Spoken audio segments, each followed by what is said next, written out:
roho ya unabii katika periodical inayoitwa PT, yani Present Truth, ya Septemba 1, 1849, paragrafu ya 8.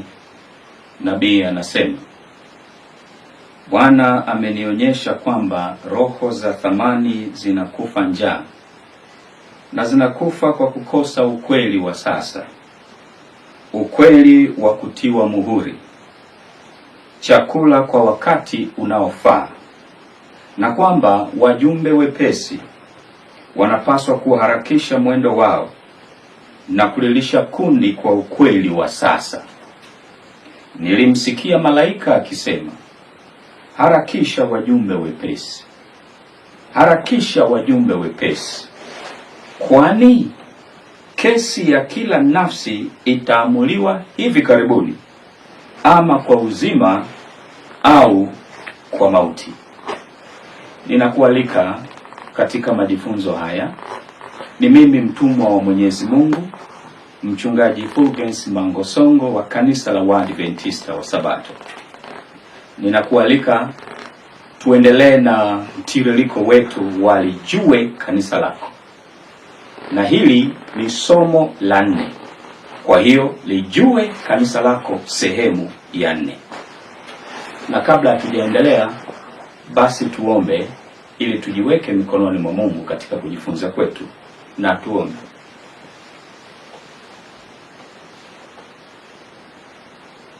Baba yetu mwema uliye mbinguni,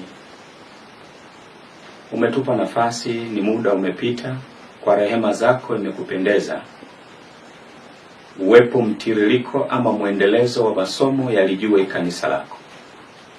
Katika somo hili tena tunaomba uongozi wako. Mbariki mtazamaji, mapenzi yako yatimizwe kwa jina la Yesu, amin. Lijue Kanisa Lako sehemu ya 4.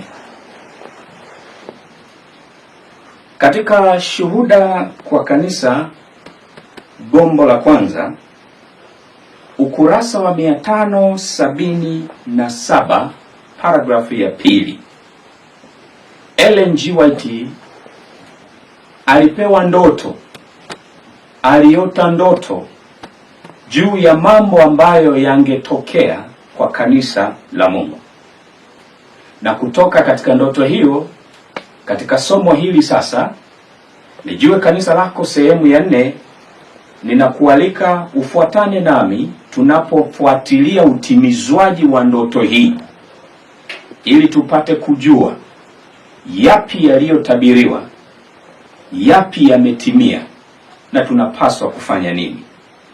Nabii anasema katika nukuu, na unaiona kwenye skrini yako, usiku huo niliota kwamba nilikuwa huko Battle Creek, nikitazama kutoka kwenye kioo cha pembeni mlangoni na kuona kundi likiandamana kwenda nyumbani wakiwa wawili. Walionekana kuwa wenye nia thabiti na waliodhamiria. Niliwajua vizuri na nikageuka kufungua mlango ili niwapokee wageni, lakini nikadhani kwamba napaswa kuangalia tena. Tukio lilibadilishwa.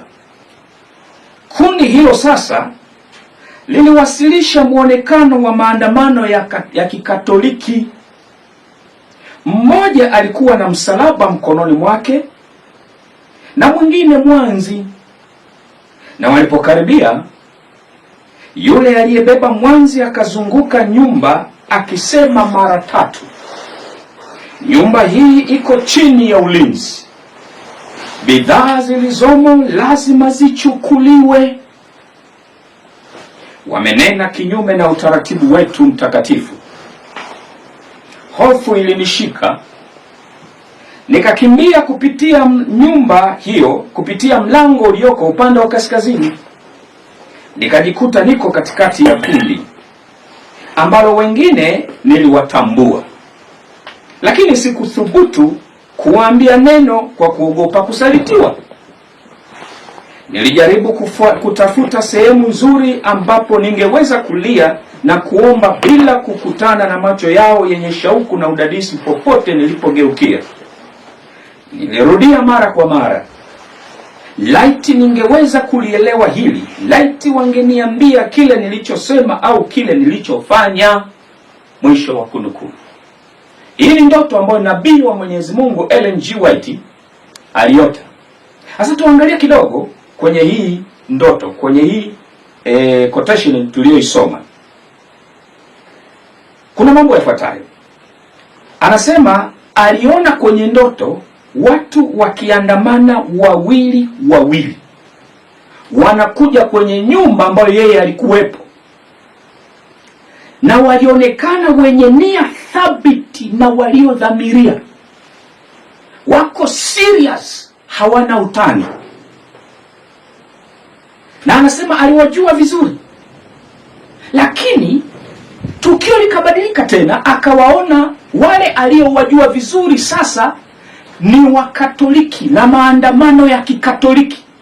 Mmoja kabeba msalaba, mwingine kabeba mwanzi.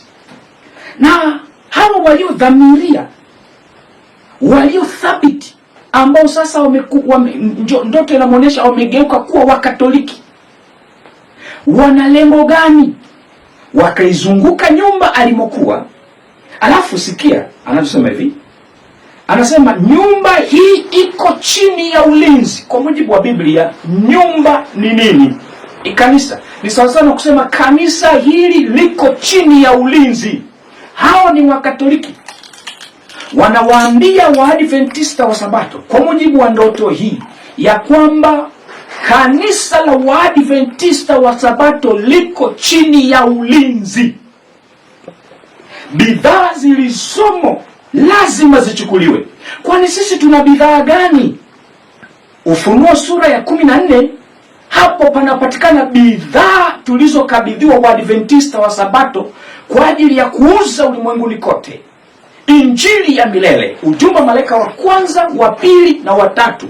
Kwa hiyo Wakatoliki wamedhamiria na wako thabiti kuliweka chini ya ulinzi wao, chini ya utawala wao, chini ya mamlaka yao kanisa la Waadventista wa Sabato. Kwa nini? Anasema wamenena kinyume na utaratibu wetu mtakatifu. Utaratibu gani mtakatifu? Wakatoliki mna utaratibu gani mtakatifu? Tumenena kinyume chenu. Kwa hiyo tunatakiwa mali hizo, bidhaa hizo zichukuliwe, zitaifishwe, ziwe confiscated. Hii ni ndoto aliyoyota Ellen G. White. Sasa hiki kinachoelezwa kwenye hii ndoto sio kingine, ni Jesuit infiltration. Namna ambavyo kanisa Katoliki lilivyounda jeshi katili na fidhuli la majesuiti ambalo lilikuwa na kusudi ama lina kusudi la kuua Uprotestanti ili upapa urudi kwenye hatamu yake tena ya kutawala dunia, kupitisha sheria ya Jumapili na mateso, kurindima tena kwa uaminifu kwa Mungu. Kwa hiyo wanajipenyeza kwenye makanisa yote na wanashika nafasi za uongozi, na kutokea juu wanatawala kanisa zima, mfumo wote, na kugeuza hilo kanisa lielekee kwenye ecumenism, muunganiko wa kidini, kukubali kurudi katika mapatano na umoja na kanisa Katoliki. Ndicho kinachomaanishwa na ndoto hii. Sasa basi, kwa kuwa nabii alioneshwa haya, alifunuliwa na Roho Mtakatifu, maana yake mambo haya lazima yatokee. Sasa mimi ninachokifanya katika somo hili la Lijue Kanisa Lako sehemu ya 4 ni kukuonesha tu namna yalivyotimia. Namna yalivyotimia. Kwa hiyo basi, kwa mujibu wa ndoto hii, kanisa Katoliki linataka kuwashughulikia Wasabato kutokea ndani, adui akiwa ndani. Ni mbinu ya shetani yenye ufanisi mkubwa kuliko zote, na ndicho ambacho Ellen G. White anaandika katika Selected Messages, gombo la kwanza, ukurasa 122. Nukuu hii imenukuliwa katika Matukio ya Siku za Mwisho, UPH 2019, ukurasa wa 120. Nabii anasema, tunapaswa kuogopa kwa kiasi kikubwa waliomo ndani zaidi ya walio nje. Vizuizi vya uimara na mafanikio kwa kiasi kikubwa kabisa vinatoka ndani ya kanisa lenyewe kuliko ulimwenguni. Kwa hiyo wameingia ndani ya kanisa, na hiyo ndio hatari kubwa. Mimi ninakufunulia tu pazia ili uone yale ambayo ulifichwa usiyaone. Je, yanayotendeka huko sirini ni yapi? Ewe mtoto wa Mungu, unapoyaona hayo unapaswa ufanye nini? Hicho ndicho ninachokifanya katika somo hili, Lijue Kanisa Lako, sehemu ya 4. Swali linaulizwa: je, ungependa kusikia taasisi au dhehebu lako au kanisa lako unaloliamini sana likitenda haya? Ungependa kusikia? Ninakusihi, hata kama hupendi kusikia, hebu jaribu kutega masikio usikie, ili uone mwenyewe, ufuatilie yanayotendeka sirini. Na hivyo ndivyo Mungu alivyosema katika kitabu cha Ezekiel. Ukisoma Ezekiel sura ya 7, sura ya 8 na sura ya 9, yaliyokuwa yamefunuliwa, yaliyokuwa yakitendeka sirini kwa wana wa Israeli. Israeli ya sasa, Waadventista wa Sabato, yanatendeka sirini. Nani anayoyatenda? Wakatoliki ambao walijifanya kuwa wa Sabato, na sasa tukio linabadilika, wanabaki kwenye rangi yao halisi ya Ukatoliki, na malengo yao ndipo yanapodhihirika zaidi, kwa sababu tutawatambua kwa matendo yao. Tutawatambua kwa matendo yao. Sasa kwa sababu Roho Nabii inasema hivi katika kitabu cha Shuhuda kwa Kanisa gombo la 4, ukurasa wa 210, paragrafu ya 5, Ellen G. White anasema hivi: kazi kuu ya shetani iko katika makao makuu ya imani yetu. The chief work of the devil is at the headquarter of our faith. Kazi kuu ya shetani iko katika makao makuu ya imani yetu. Nukuu unaiona kwenye screen yako, waweza ku screenshot ukaifuatilia zaidi, ama ukapause uifuatilie zaidi. Sasa basi, kwa sababu kazi ya shetani ni makao makuu ya imani yetu, vivyo hivyo mawakala wa kishetani, hawa majesuit, hawa wa Katoliki, maana kanisa Katoliki ndio mamlaka ya mpinga Kristo duniani, ndio mamlaka ya shetani duniani, kwa mujibu wa Ufunuo sura ya 13. Akapewa yule mnyama, akapewa kiti chake cha enzi, akapewa, yani joka akampatia kiti cha enzi, kiti chake cha enzi na nguvu zake na uwezo mwingi, kwa ni mamlaka ya shetani duniani.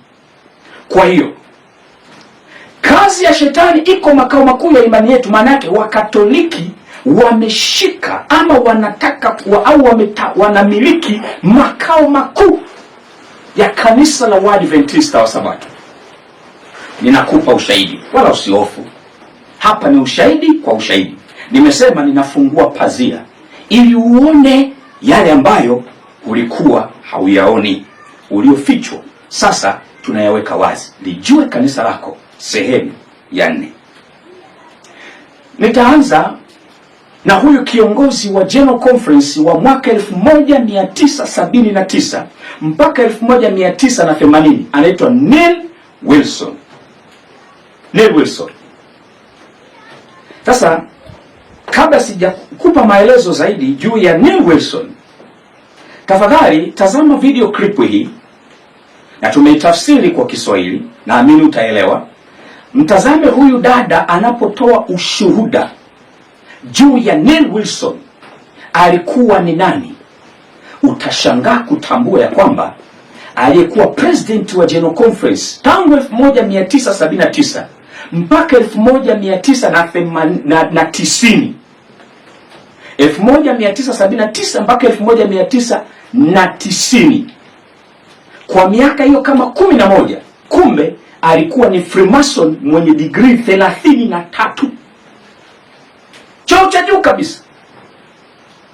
Ndipo utaelewa kwamba ndoto ya Ellen G. White ilikuwa imeanza kutimia tangu baada ya mkutano wa the Vatican II, ulioketi kule Vatican, ulioitishwa makardinali na maaskofu wote kukutana tangu 1962 mpaka 65 kutafuta namna ya kujifanya kanisa limebadilika la Kikatoliki ili kujipenyeza kwenye makanisa mengine, ili kuua uprotestanti na upinzani na kuwaleta makanisa yote na dini zote katika umapatano na kanisa Katoliki. Neil Wilson anatufungulia pazia hili. Msikilize huyu dada akieleza katika hii video clip. Babake na Neil Wilson kuwa Freemason wa degree 33. Je, kuna nakala zozote zinazoonyesha hicho kitu?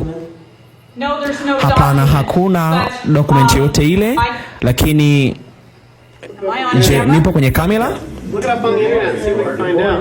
Unajua nini? Nitasema niwe kwenye kamera au sipo kwenye kamera. Kulikuwa na kikundi cha shule ambacho kilikuwa kifadhiliwa na serikali. Nilifanya kazi nilipokuwa na miaka 18 kwa takriban mwaka mmoja nusu hivi nikifunga vitabu. Kilianzishwa na kufadhiliwa na serikali kwa sababu katika miaka 70 watu wengi walisema mfumo wa shule ni mbaya na walianza kusoma nyumbani. Serikali ilisema tunapoteza watoto wote hawa, lazima tuweke kifuniko kwa watoto hawa, lazima tuwafundishe kizazi kichacho. Kwa hiyo walimlipa mtu huyu ambaye alikuwa kwenye bodi ya elimu ya Amerika. Jina lake lilikuwa ni Dr. Raymond Moore.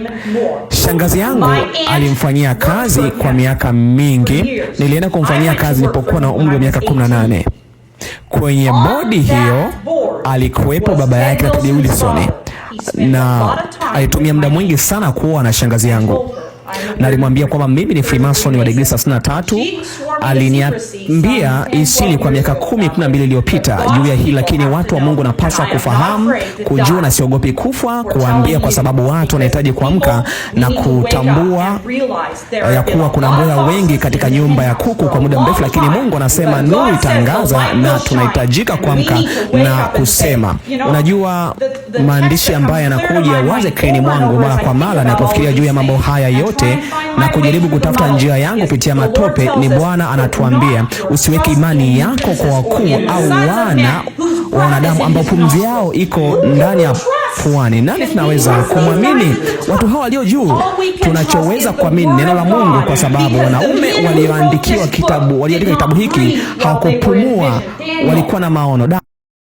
Yumkini hukutarajia kabisa, maana hili ndilo kanisa unaloliamini na kulipenda. Hata mimi ninalipenda. Lakini mimi na wewe hatukuitwa kufumbia macho uasi huu. Kufumbia macho uasi huu. Piga kelele, paza sauti yako, usiache. Yaambie ya nyumba ya Yakobo dhambi yao. Hivyo ndivyo Neil Wilson alivyokuwa. Sasa basi, ukitaka kuelewa ya kwamba huyu kweli alikuwa ni wakala wa kanisa Katoliki, Freemason mwenye degree 33, angalia mwaka 1976 kabla hajawa president wa General Conference, wakati huo akiwa ni president wa Northern America Division NADI, aliwahi kutamka yafuatayo. Ninanukuu na ninakuwekea kwenye screen hapa. Ingawa ni kweli kwamba kanisa la Waadventista wa Sabato lilichukua mtazamo dhahiri wa kupinga Ukatoliki wa Kirumi, mtazamo huo kwa upande wa kanisa haukuwa chochote zaidi ya udhihirisho wa kuenea kwa kupinga upapa miongoni mwa madhehebu ya Kiprotestanti ya kihafidhina, yani conservatives, na ambayo sasa yamewekwa kwenye lundo la takataka za kihistoria. Ndivyo ilivyo kwa kanisa la Waadventista wa Sabato. Ananena kama shetani. Yaani Neil Wilson anatuambia hivi, kanisa la Waadventista wa Sabato halina mgogoro na upapa, haliko kupinga upapa, kwa sababu mtazamo wa kupinga upapa ni mtazamo wa kihistoria ya Waprotestanti waliokuwa wakipinga upapa. Kwa hiyo sasa hivi ule upinzani tunautupa kwenye shimo la takataka, tupa jalalani. Hatuko kulipinga kanisa Katoliki. Ujumbe wa malaika wa kwanza, wa pili na watatu uko wapi? Utauhubirije ujumbe huu bila kugusa kanisa Katoliki, mamlaka ya mpinga Kristo duniani? Lugha nyingine ni kwamba Neil Wilson anatuambia hivi, ujumbe wa malaika wa kwanza tupa kule, ujumbe wa malaika wa pili tupa kule, ujumbe wa malaika wa tatu tupa kule. Kwa hiyo tuko sawa sawa na Wakatoliki, tuko sawa sawa na Waanglikani, tuko sawa sawa na Walutheri, tuko sawa sawa na wapagani wengine. Maskini, inasikitisha. Baada ya kuwa president wa General Conference 1979 1981 aliwahi kusema yafuatayo, unaona kwenye screen yako na nukuu. Anasema, there is another universal and a truly Catholic organization, the Seventh-day Adventist Church. Hii unaiona kabisa kwenye gazeti la kanisa la Adventist Review la Machi 5 la 1981 ukurasa wa 3. Title yake inasema From the President, Cooperation and Interaction. Yani kwenye hilo gazeti walitoa maelezo ama ujumbe kutoka kwa President Neil Wilson. Anasema kanisa la Sabato ni taasisi nyingine ya Kikatoliki duniani. Yani ni kama vile sasa General Conference pale ni branchi ya Vatican. Unafikiri alikosea? Na ukiona Wakatoliki wanatoa matamko kama haya ya kujigamba waziwazi bila kuogopa chochote, maana yake ni kwamba walishateka General Conference, wamemaliza. Wao ndio wanamweka kiongozi wanayemtaka, wanamtoa kiongozi wanayemtaka, wasiyemtaka, wanafanya wanavyotaka. Ninachokueleza ni hiki: mfumo wa kanisa la Waadventista wa Sabato umeasi na Mungu hafanyi kazi na mfumo huu. Endelea kufuatilia somo hili, utaelewa sasa kanisa ni nini na Mungu anafanyaje kazi sasa. Unapaswa ufanye nini? Kama itoshi, Neil Wilson mwaka 1985 akaliongoza kanisa la Waadventista wa Sabato kusajiliwa ama kujiunga na Umoja wa Mataifa. Kweli huyo hakuwa Jesuit? Ushuhuda wa yule dada kwenye ile clip ya kwamba alikuwa ni 33 degree Freemason, degree 33 za Masonic, ni waungo. Unawezaje kuchukua taasisi hii ya Mungu kuiunganisha na dunia? Ni nani asiyejua kwamba UN ni mamlaka ya mpinga Kristo, ni mamlaka ya Vatican? Na maana yake ni sawasawa na kulifanya kanisa la Sabato kuwa sawasawa na makanisa mengine.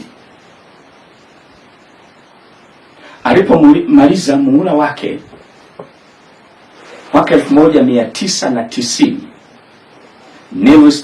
Neil Wilson akastaafu akiwa amefanya kazi ya Vatican kishujaa na kwa ushindi mkubwa, akiwa amejenga msingi wa mporomoko na uasi mwingine wote mpaka sasa unaposikia One Voice tumeshafungamanishwa na dunia. Akafuata president mwingine aliyekuwa anaitwa Robert S. Falkenberg. Yeye alihudumu mwaka 1990 mpaka 1999 alipojiudhuru, au unaweza kusema alipoondolewa madarakani, na nitakueleza. Kuna gazeti ama jarida linaitwa Spectrum, unaona kwenye screen yako hapo. Hii ni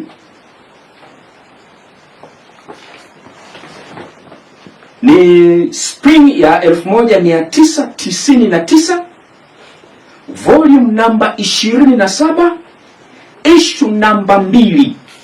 Unaona hapo kwenye Spiritual Journey, maelezo ya chini ni Falkenberg and the Kanaka Valley Tragedy. Sasa ukilipata ile gazeti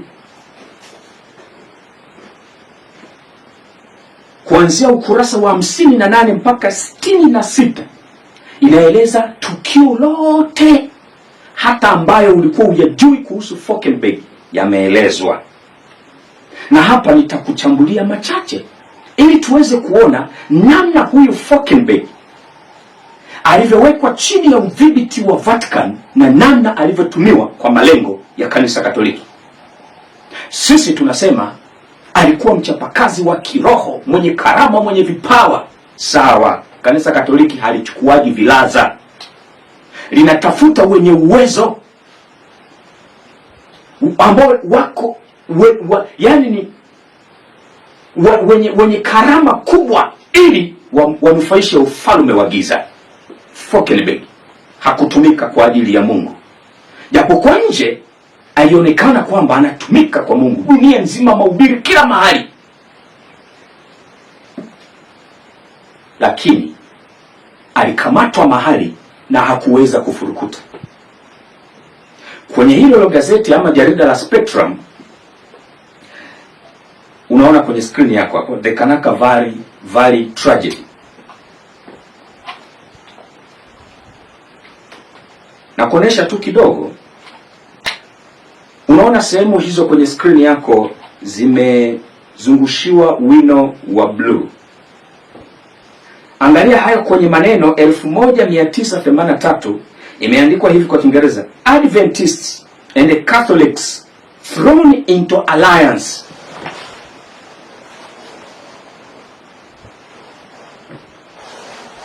Ilikuwa hivi: Falkenberg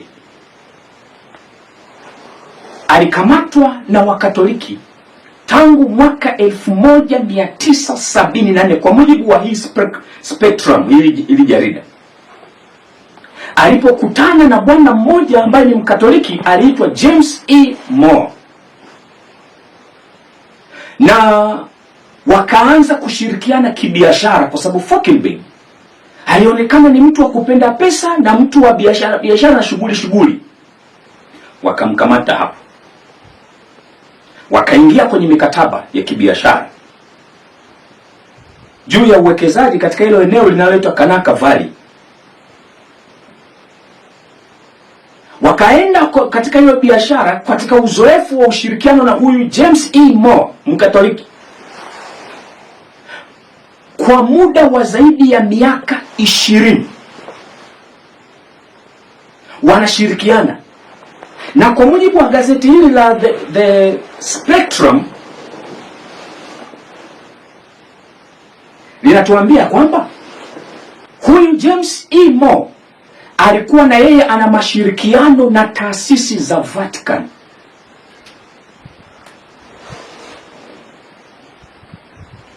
Kwenye hili gazeti la Spectrum ukilisoma ukurasa wa 60, ukurasa wa 64 na ukurasa wa 65, alikuwa na mashirikiano na taasisi inayoitwa Catholic Charity, ama inaitwa kwa Kilatini Vicariatus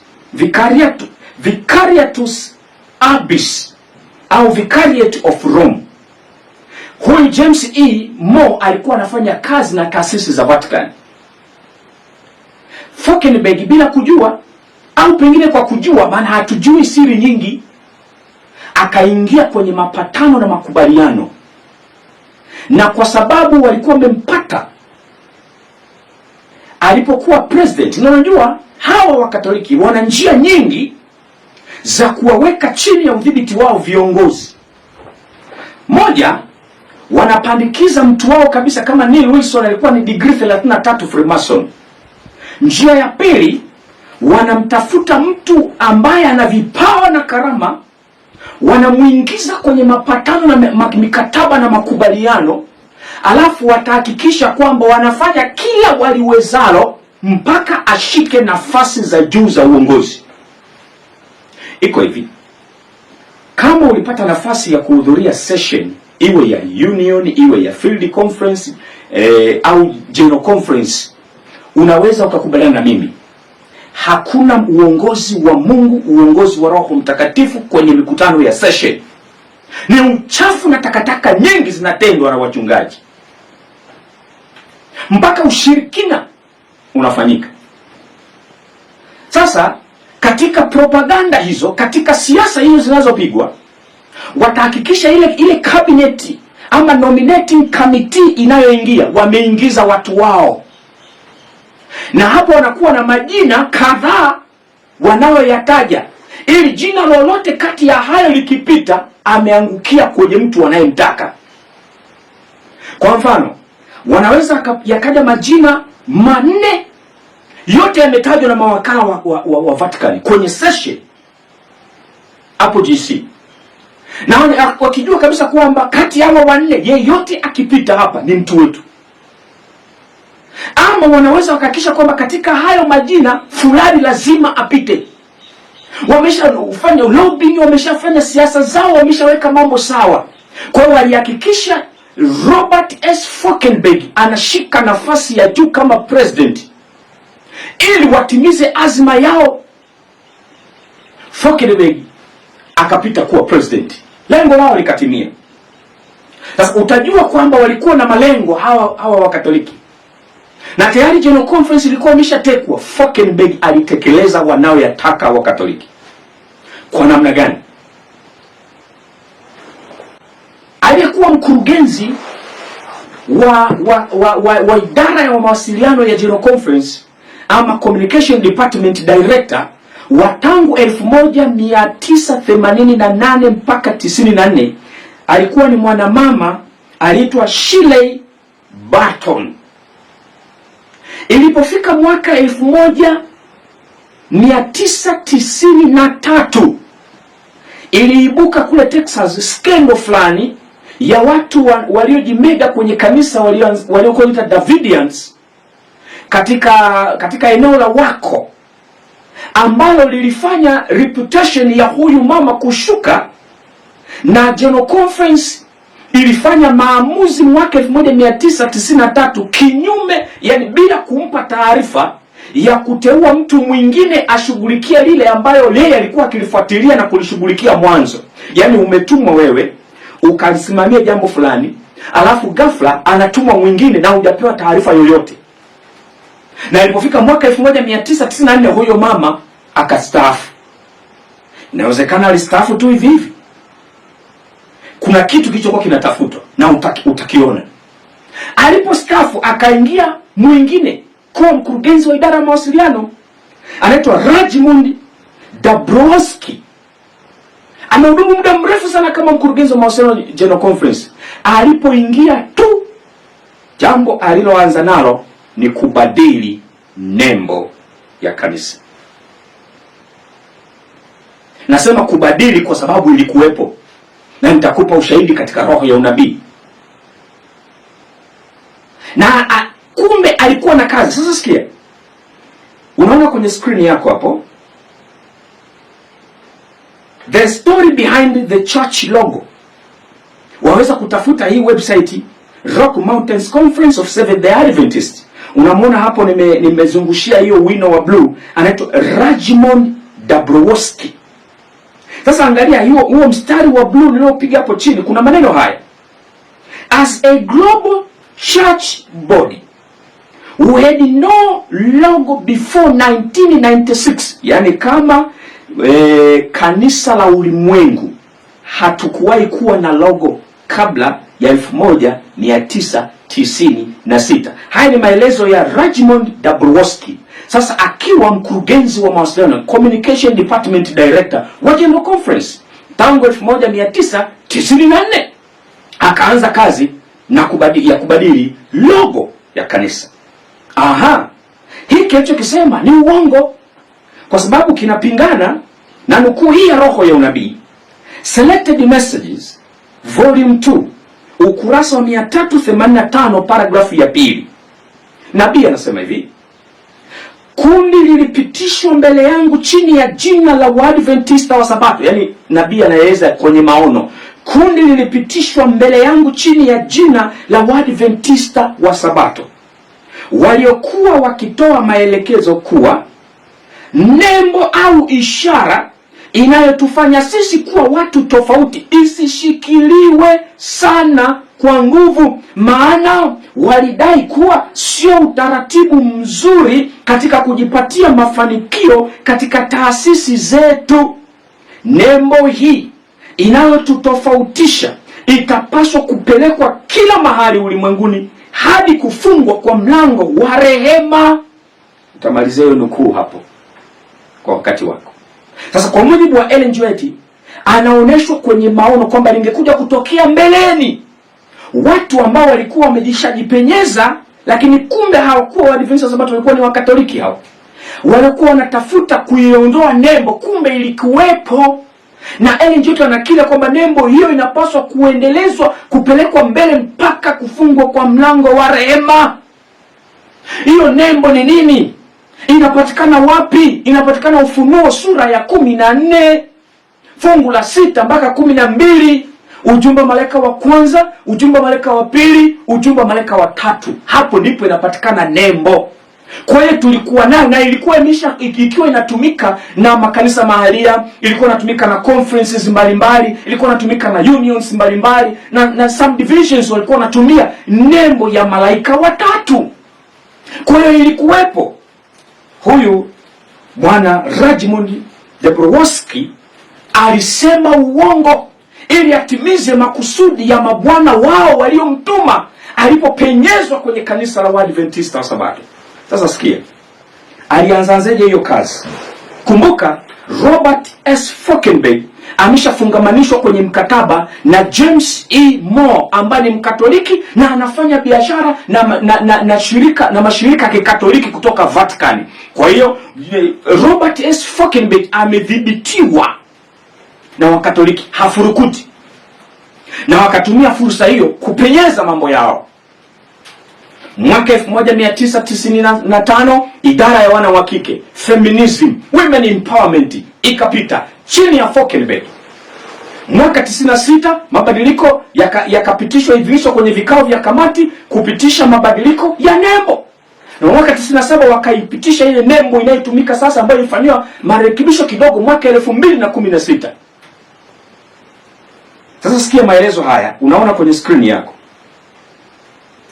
Inaeleza kwamba anasema kuna story namna ambavyo kanisa la Waadventista wa Sabato lilipitisha lilivoti katika mkutano wa General Conference wa Executive Committee kupata logo ya sasa. Sasa huyu Raymond Dabrowski akiwa mkurugenzi wa idara ya mawasiliano ya General Conference anaeleza hapa kwenye hii blue niliyozungushia hapa kwenye maelezo, unaona, na wewe unaweza kufuatilia. Naeleza haya kwa wale ambao wasiojua lugha ya Kiingereza ili waelewe kilichoandikwa hapa. Anaeleza kwamba alifanya mazungumzo ama majadiliano na Pastor Robert S. Falkenberg akiwa president wa General Conference juu ya nini? Juu ya kutengeneza logo mpya. Sasa ngoja nisome maneno haya kwa Kiingereza alafu nijaribu kutafsiri. Angalia kwenye hiyo blue iliyozungushwa hapo. Naanzia hapa. Anasema I recall a conversation with Pastor Robert S. Falkenberg. Ninakumbuka mazungumzo niliyoyafanya na Pastor Falkenberg akiwa ndiye president wa kanisa la ulimwengu. Anasema where I passionately expressed the view that it was high time we supported our interest in the unity of the global church and protect our church from abuses of the independent use of the church's name. Yani anawaambia kwamba sasa niliongea kwa msukumo wa ndani wa kumweleza president ya kwamba tunapaswa sasa tutafute namna ya kuleta umoja wa kikanisa na kujaribu kulinda kanisa letu na wale ambao ni watu independent wanaotumia jina la kanisa. Naendelea kusema the logos used by various church entities are all over the place, I argued. Anamwambia logo zimekuwa zikitumika, na hapo ni wale malaika watatu, zimetumika na entities za kanisa, manake level mbalimbali ama vitengo mbalimbali, taasisi mbalimbali za kanisa la Waadventista wa Sabato kila mahali. Anasema, do we care enough about our own brand and the ethos as a faith community to make our identity visible in a consistent manner? Anasema, aje, hatuwezi kujali kiasi ambacho na sisi tukawa na brandi moja kama jamii ya waamini itakayotutambulisha kwa uwazi zaidi katika namna hiyo hiyo. Hapa anajaribu kupresent hoja yake kwa president kwamba sasa tutengeneze logo inayotuunganisha Waadventista wa Sabato wote chini ya logo moja, ili itumike hiyo kwa ajili ya maslahi ya kisheria na kiusalama kwa jina la kanisa. Huu ulikuwa ni uongo, kwa sababu kama kulikuwa kunahitaji logo hiyo ya malaika watatu ilipaswa itengenezwe hiyo, ivotiwe tu kwamba sasa ndio logo, kwa sababu Ellen G. White amesema hiyo ndio logo, ndio banner of truth, na ndio litakiwa ibebwe mpaka kufungwa kwa mlango wa rehema. Sasa, na kwa nini nasema huu ni uongo?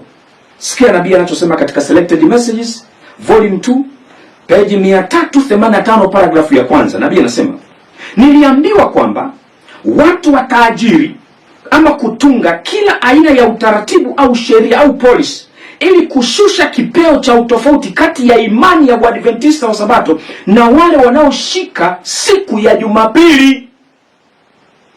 Kwa hiyo kupitia kwa huyu mkurugenzi wa idara ya mawasiliano General Conference, wakati huo anatumia advantage ya huyu Falkenberg kuwa sasa ana mikataba na Wakatoliki, kwa akawekwa chini ya udhibiti wa Wakatoliki kupitisha hoja zao za kutaka tufanane na makanisa mengine kupitia logo. Na utaona mfanano wa logo hii na logo za makanisa mengine, logo inayokubaliana na ecumenism, muunganiko wa kidini, umoja wa makanisa ulimwenguni.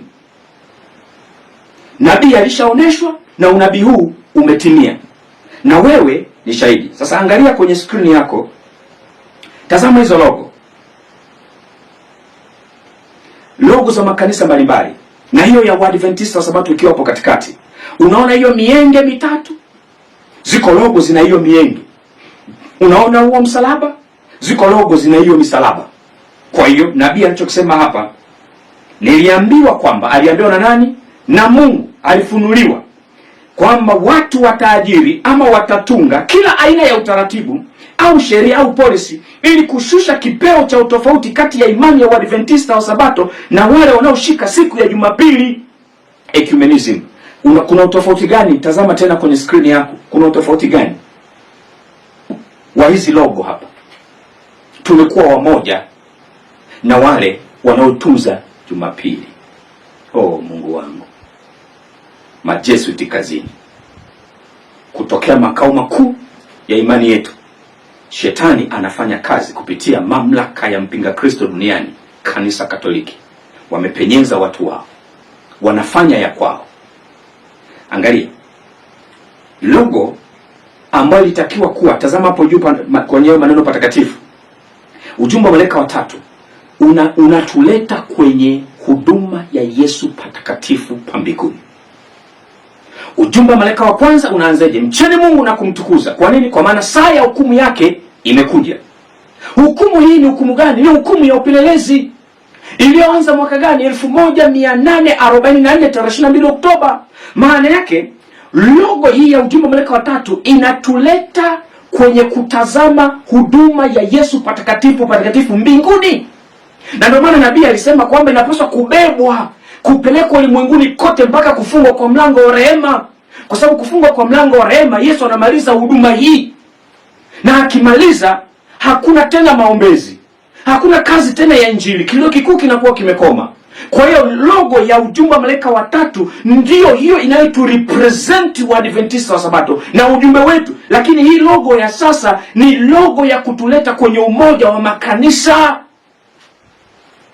Na ndio maana rahisi tu kusema leo one voice tunaondolewa. Tazama kwenye bango hapa, tunaondolewa patakatifu pa patakatifu, tunaletwa kwenye behewa ya nje ambapo umepewa mataifa, watakanyaga mji mtakatifu miezi 42, tunaletwa kwenye kusherekea au kumbukumbu ya ubatizo wa Yesu, kwa sababu hapa kwenye birika ya kutawadha ndiyo Yesu alitimiza matakwa haya ya Torati kwa njia ya kubatizwa kwake mwenyewe. Akawa sasa ametiwa mafuta na kuwa tayari kwa ajili ya kuhudumu kama kuhani. Ndio mwaka wa 31 akafa msalabani, na baada ya kufuka kwake siku 40 akapaa mbinguni, akaanza huduma. Chumba cha kwanza mwaka 1844 akaingia chumba cha pili. Logo hii ya sasa haitu represent.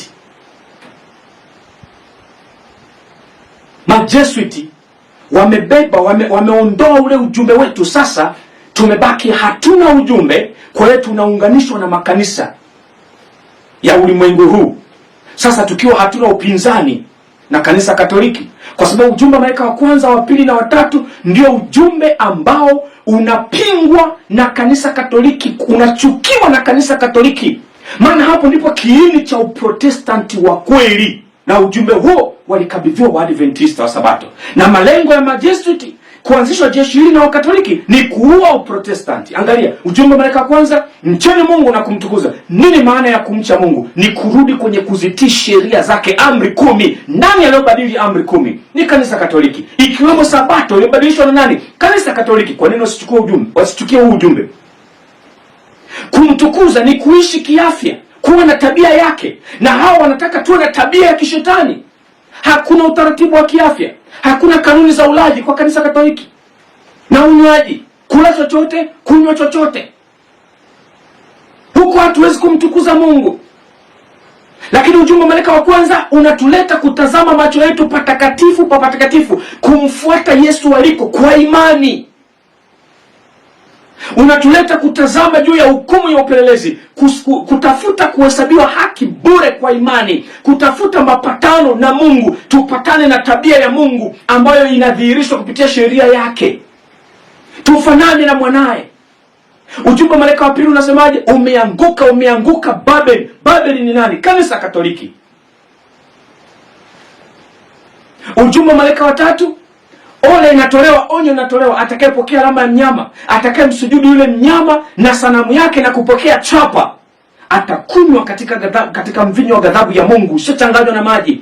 Mapigo 7 yatamhusu. Hapo tunaletwa kufahamu mnyama ni nani, alama ya mnyama ni nini, sanamu ya mnyama ni kitu gani, inaundwaje. Hapo tunatazama Ufunuo 13. Inatuleta kwenye muungano wa mnyama wa kwanza na mnyama wa pili, upapa na taifa la Marekani.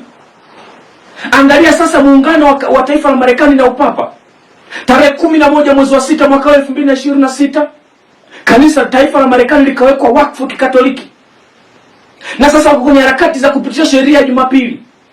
Siku ya uhuru tarehe 4 mwezi wa 7 2026 mwaka huu, Marekani inapotimiza miaka 250, nini walifanya? Wamepeleka medali ya religious liberty, uhuru wa kidini kwa papa. Kweli huyu anastahili kupewa hiyo medali?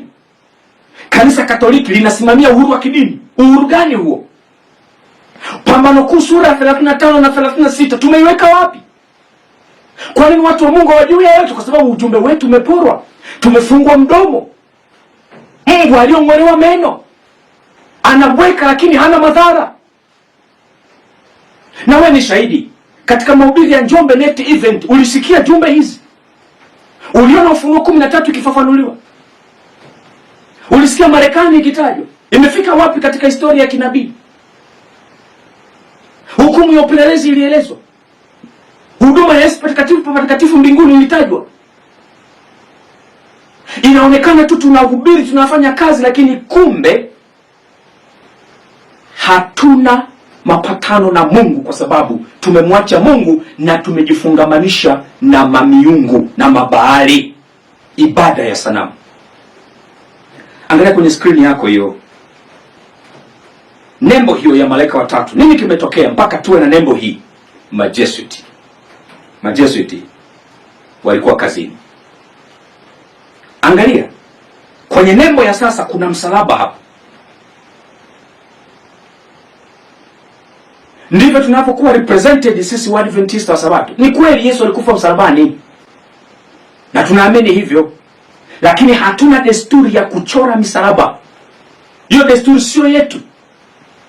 Ellen G. White anasema yafuatayo katika Pambano Kuu, The Great Controversy, peji 568 paragrafu ya kwanza: Wakatoliki huweka misalaba kwenye makanisa yao, kwenye altare zao na kwenye mavazi yao.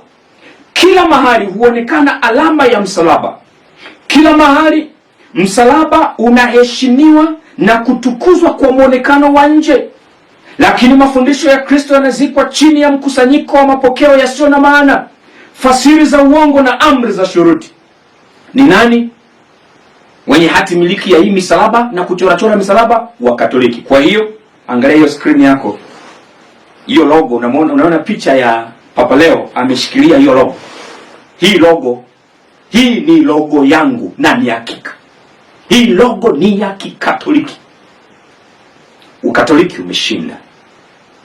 Lakini nataka niwaambie hivi, Majesuit na mawakala wa shetani mnaonifuatilia, hamjashinda hii vita, hamjaishinda. Yesu anao watu waaminifu ambao ndilo kanisa la halisi la Waadventista wa Sabato. Watapambana mpaka mwisho kwa uwezo wa Roho Mtakatifu, na hatimaye Yesu atachukua ushindi. Baada ya kumaliza kazi yao Majesuit na kumtumia Robert S. Falkenberg, wakamtoa madarakani. Angalia.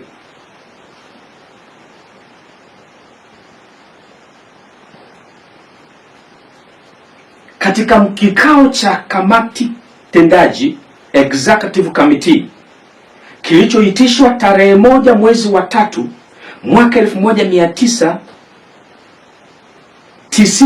saa 2 asubuhi, Falkenberg alisema yafuatayo.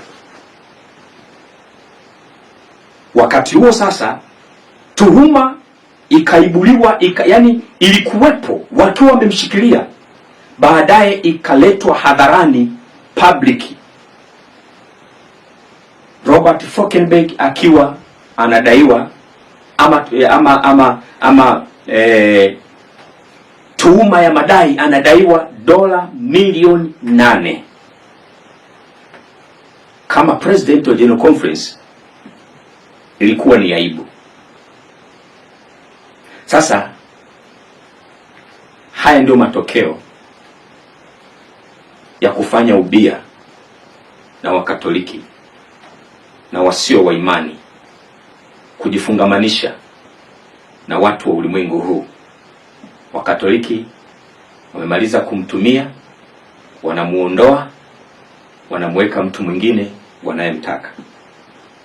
Sasa kabla sija kusomea hiki ambacho Falkenberg alikisema kwenye mkutano wa Executive Committee wa tarehe 1 Machi 1999, angalia kwanza neno la Mungu linachosema.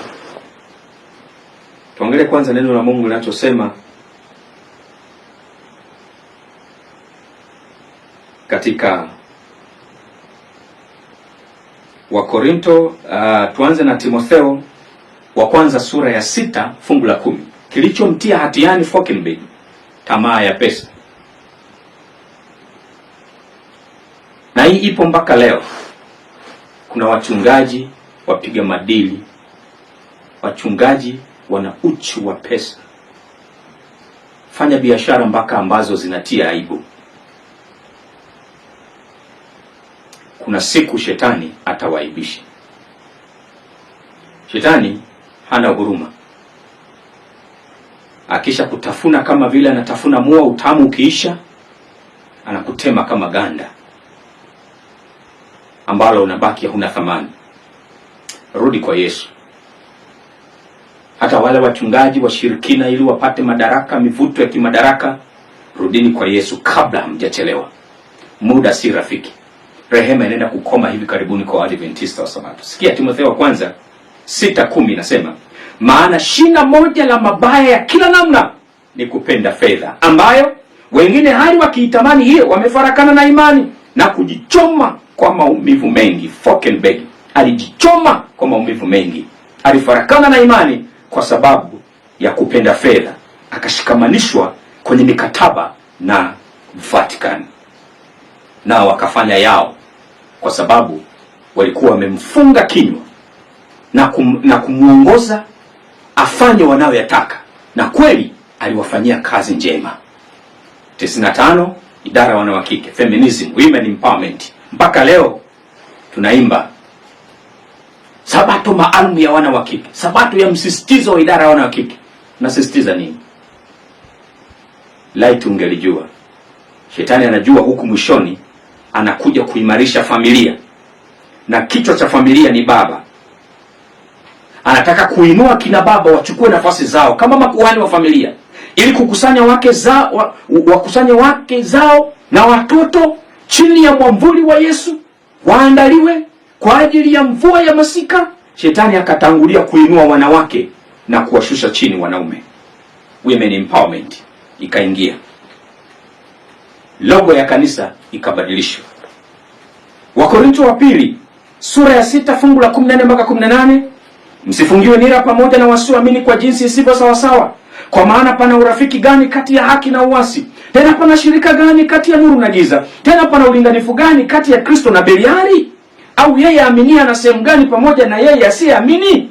Tena pana mapatano gani kati ya hekalu la Mungu na sanamu? Kwa maana sisi tu hekalu la Mungu aliye hai, kama Mungu alivyosema ya kwamba nitakaa ndani yao na kati yao nitatembea, nami nitakuwa Mungu wao, nao watakuwa watu wangu. Kwa hiyo tokeni kati yao, mkatengwe nao, asema Bwana, msiguse kitu kilicho kichafu, nami nitawakaribisha. Nitakuwa baba kwenu, nanyi mtakuwa kwangu wanangu wa kiume na wa kike. Fucking baby.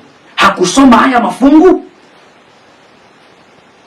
Alikuwa yajui haya mafungu? Sikia nabii anachosema katika PK, Patriarchs and Kings, Prophets and Kings. PK ni Prophets and Kings, ukurasa wa 571. Nabii anasema hivi: hatuwezi kamwe kumudu kuhatarisha kanuni kwa kuingia katika ushirikiano na wale wasiomcha yeye, wale ambao huja na maneno laini na ya kuvutia, wakionekana kutafuta ushirikiano wa kirafiki na watoto wa Mungu. Wana uwezo mkubwa wa kudanganya. Kila nafsi inapaswa kuwa macho dhidi ya watu kama hao, ili mtego uliofichwa kwa ustadi na uliotegwa kwa werevu usije ukamnasa bila kutarajia. Falkenberg alijifungamanisha na Wakatoliki na walimtumia. Dara wanakike kapita wakati wake, lakini pia nembo ya kanisa, logo ya kanisa ikabadilishwa.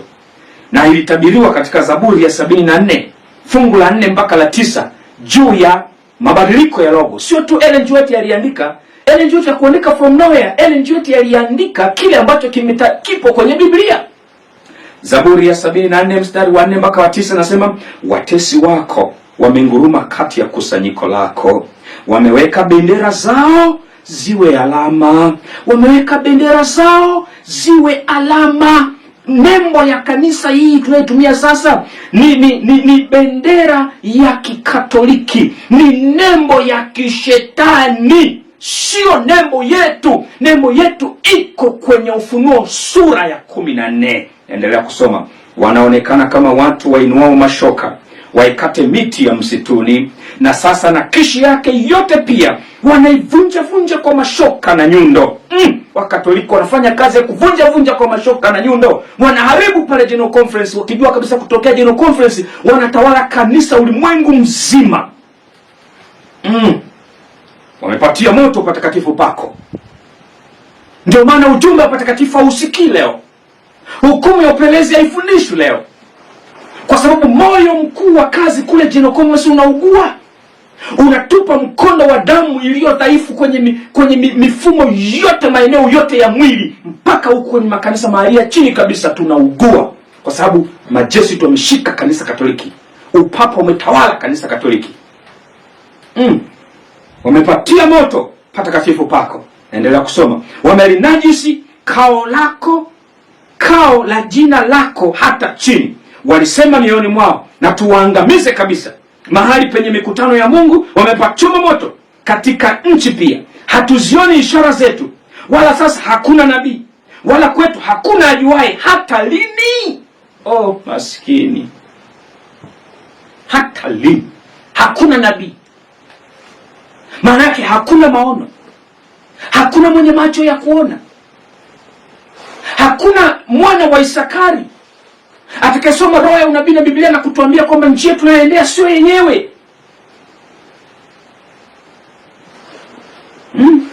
Sasa turudi kule kwa Fauconberg. Katika executive committee iliyoitishwa kwa dharura Machi 1, 1999, baada ya Wakatoliki kuwa wameshamtumia Fauconberg, sasa wanamtema kama vile mtu ametafuna mua, amefyonza utamu, wameshafanya yao, wanamtupa nje ili waingize mtu mwingine, hawamuhitaji tena. Na hivyo ndivyo inavyogharimu watu kuuza nafsi zao kwa shetani.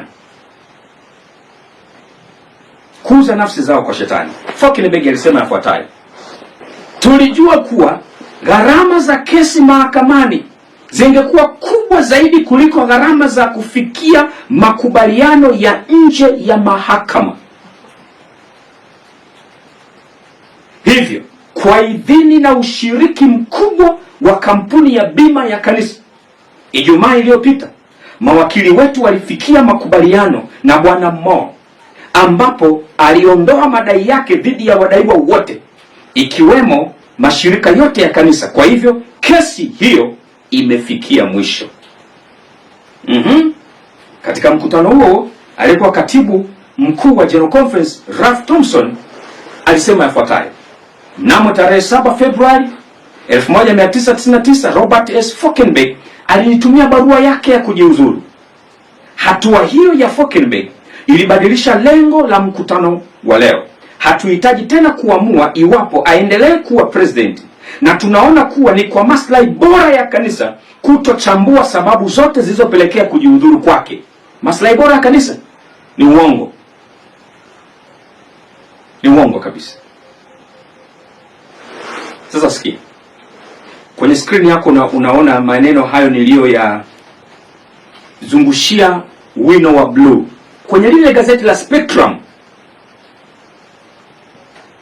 inapoeleza skendo hii ya Fauconberg, anasema hivi: Fauconberg resigned before the executive committee met on March 1st. Then, after the resignation, just before the executive committee convened, Moore announced that he was dismissing the suit with prejudice. Sasa ukisoma hii skendo yote kwenye ile gazeti lilokuwekea hapa la Spectrum, utagundua kwamba Fauconberg alikuwa akitafuta namna zozote, kila namna ya kumplease James E. Moore aondoe madai yake. Moore alikuwa anakataa. Amekataa kabisa.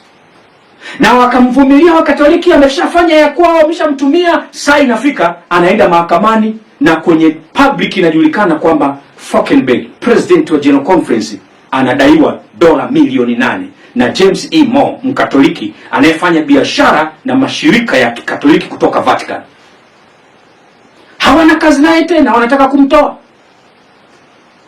Na utaelewa kabisa kwamba Fauconberg alidanganya kwenye kikao cha kamati cha Machi 1, 1999 kwamba eti kwa kupitia shirika la bima la kanisa, kwa kupitia na mawakili wa kanisa wakafikia makubaliano. Huo ni uongo, kwa sababu hapa maelezo yanasema hivi. Hilo gazeti lazima Spectrum anatuambia Fauconberg alipofanya maamuzi ya kuresign, James E. Moore akaondoa madai yake, akafuta kesi. Kwa kumbe walikuwa wamembana mpaka ajiudhuru, ndio lilikuwa lengo. Sasa anaposema settlement iliyofanyika, yani settlement au makubaliano ya kumaliza ile kesi iliyofanyika, yalikuwa ni yapi? Walikubaliana kwamba sasa tunachotaka utoke madarakani, tumweke mtu mwingine, umemaliza kazi yako, hatukuhitaji tena. Kwa sababu hapo kwenye gazeti unaona mstari uliopigiwa, mstari wa blue hapo, anasema church attorneys have asked about the settlement terms that led the suit being dismissed. They have been told that the church will not receive any information because of confidential clause in the settlement. Walikataliwa kupewa maelezo, makubaliano yalikuwaje mpaka kesi imeondolewa. Alafu kule Fokelmeg anasema kwamba mawakili wetu walikubaliana na James E. Moore akaondoa kesi. Ulikuwa ni uongo. Aliongea uongo mbele ya kamati. Haya mambo yanatia aibu, yanafanya masikio ya washe, lakini ndio ukweli. Hawakuwa hapo General Conference wakimtumikia Mungu wa mbinguni, na hawakuwekwa na Mungu wa mbinguni. Waliwekwa na kanisa Katoliki, na kanisa Katoliki lilifanya linachotaka kwa sababu limeshika General Conference. Nataka nikwambie hivi, mpaka president wa sasa Elton Koila hajawekwa na Mungu hapo, na Mungu afanyi kazi na General Conference. Sio sauti ya Mungu tena. Sio sauti ya Mungu tena. Tumekaririshwa hivi, mfumo wa kanisa ndilo kanisa la Mungu. Mungu atalipigania kanisa lake. Wewe nyamaza kimya, usiliseme kanisa, atarekebisha kasoro, litaonekana kama linaanguka lakini halitaanguka. Pointi namba 3 tuliokaririshwa. GC ni sauti ya Mungu. Lolote kutoka juu linapaswa kutiiwa bila swali. Huo ni uongo. Namba 4, nuru ili iwe nuru ya kanisa lazima ifunuliwe na kanisa zima, yaani kuanzia juu kuja chini. Je, Mrumi atabadilika? Kwa sababu kama General Conference ndio inatawaliwa na kanisa Katoliki, na huo ndio ukweli wote, kanisa Katoliki linamiliki General Conference. Kwa yani ni hakika kabisa. Tangu kwa Neil Wilson mpaka sasa mapresidenti wote walikuwa wanatumika kwa niaba ya Vatican. General Conference imetumiwa na Vatican kwa ukamilifu wake. Mungu hajafanya kazi na General Conference. Alafu unatuambia mfumo wa kanisa ndilo kanisa. Huo ni uongo, sio kweli. Mungu atalipigania kanisa lake. Unamaanisha ataupigania mfumo huu ulioasi? Sio. GC sio sauti ya Mungu. Kwa hiyo haiwezekani tukatii chochote kinachotoka huko juu mpaka tumeprove kwenye maandiko.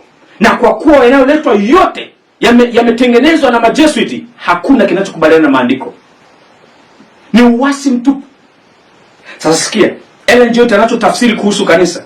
Upward Look 315 paragrafu ya 5. Mungu ana kanisa, si jengo kubwa Great Cathedral, wala si usajili usimikwaji wa kitaifa National Establishment, wala si madhehebu mbalimbali. Ni watu wanaompenda Mungu na kuzishika amri zake. Walipo 2 au 3 wamekusanyika kwa jina langu, nami nipo hapo hapo katikati yao. Mathayo 18:20. Ambapo Kristo yupo hata miongoni mwa watu wachache wanyenyekevu. Hili ni kanisa la Kristo. Kwa kuwa uwepo waliye juu na mtakatifu akae milele peke yake unaweza kuunda kanisa. Kanisa ni nini? Ni mfumo wa General Conference. Ni mfumo uliopo. Unions na mafields na makanisa mahalia? No. Kanisa ni watu. Na hilo ndio kanisa la Waadventista wa Sabato, na ndio ambalo halitaanguka. Na ndio ambalo Mungu atalipigania. Mtu mmoja mmoja. Kwa hiyo Mungu anaita sasa wanaume na wanawake watoke kwenye huu mfumo ulioasi. Watoke kwenye mfumo ulioasi. Na hivi karibuni, kwa sababu mfumo huu shetani ameuteka, kanisa Katoliki lina uratibu na unatengeneza programs mbalimbali za kuwafanya watu walale, wasiujue ukweli wa sasa, washindwe kusimama wakati wa hukumu ya upelelezi, ili waandaliwe kwa alama ya mnyama. Wale wote watakaobaki watiifu kwa mfumo wa kanisa la Waadventista Sabato, watiifu kwa wachungaji, viongozi wa kanisa ambao wanatetea mfumo badala ya kumtetea Mungu na kweli yake, watu hao wanaenda kupokea alama ya mnyama. Wale wote ambao hawatapokea alama ya mnyama lazima wajiondoe kwenye mfumo ulioasi. Lazima wajiondoe kwenye mfumo huu ulioasi. Mpendwa mtazamaji, mimi kama nilivyosema ninafunua tu pazia ili uone upande ule ambao ulikuwa huoni. Huo ndio ukweli ya kwamba mfumo wa kanisa umeasi. Na kwa kuwa shetani anafanya kazi General Conference ili kutokea hapo atawale kanisa lote ulimwengu mzima, ndio maana tunakueleza kuhusu General Conference na namna ilivyoshikwa na shetani. Mmemzungumzia Neil Wilson aliyekuwa ana degree 33 za Masonic. Kamzungumzia Fokelmeg namna alivyoshikamanishwa kwenye mikataba na Wakatoliki, wakafanya walioyafanya na kisha wakampaki pembeni, wakamuingiza John Paulsen Baada ya John Paulsen akaja Ted Wilson. Baada ya Ted Wilson akaja Elton Koila. Usikose kufuatilia sehemu inayofuata, Lijue Kanisa Lako, sehemu ya 5. Tutaanzia hapo kwa John Paulsen aliyoyafanya, namna Katoliki lilivyomtumia, kuja kwa Ted Wilson namna alivyotumiwa na Kanisa Katoliki, kuja kwa Elton Koila anayemalizia kazi tunapoelekea kutangaza kwa sheria ya Jumapili. Waadventista wa Sabato tunaambiwa tuzungumze sauti moja. Tunaunganishwa na makanisa mengine, tunaletwa kwenye mipango ya UN, tunaletwa kwenye Laudato Si. Usikose kufuatilia. Tutachambua kipengele baada ya kipengele. Tutaona hao watatu waliosalia. Utapata uthibitisho ya kwamba kweli Kanisa Katoliki linatawala General Conference, linamiliki General Conference, na kutokea hapo kanisa lote la Waadventista wa Sabato linawekwa chini ya udhibiti wa Kanisa Katoliki. Ni wale waaminifu tu ambao ndio kanisa la Waadventista wa Sabato, hasa kwa mujibu wa kitabu cha Upward Look 315 paragrafu ya 5, nabii anavyosema kwamba Mungu ana kanisa duniani. Sio hayo majengo, sio Great Cathedral, wala sio national establishment, sio usimikwaji wa kitaifa. Ni watu waaminifu na watiifu. Hao hawatakubali kuwa chini ya mipango ya Kanisa Katoliki, na hao ndio watakuwa target ya Kanisa Katoliki inapopitishwa sheria ya Jumapili na kulazimisha watu wote waabudu kinyume na dhamiri zao. Wanatafutwa waaminifu na wataendelea kuwepo. Kwa hiyo Kanisa Katoliki, niwatangazie Majesuit, hamjashinda. Hii vita bado ni mbichi. Baba wa mbinguni anatawala na mshindi ni Yesu.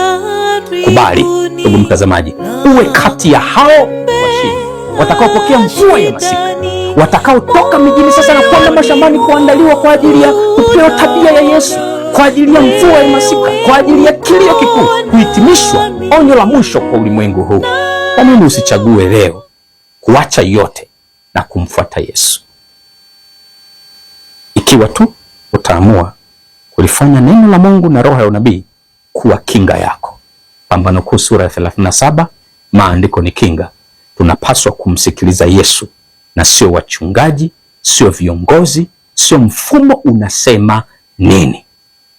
Nimetoa vielelezo, waweza kufuatilia na ukathibitisha mwenyewe. Ninafikiri sio haki kuitwa muasi ama nimekosea kwa kusema ukweli. Muasi ni yule anayesema kinyume na Biblia na roho ya unabii. Ni hukumiwe basi. Kosa langu ni lipi kwa mujibu wa Biblia na roho ya unabii? Ukiona ninachosema kiko sawasawa, Mungu anakupenda na huo ni ujumbe wake, anataka ufanye maamuzi ya haraka. Na Mungu akubariki. Usikose sehemu ya 5.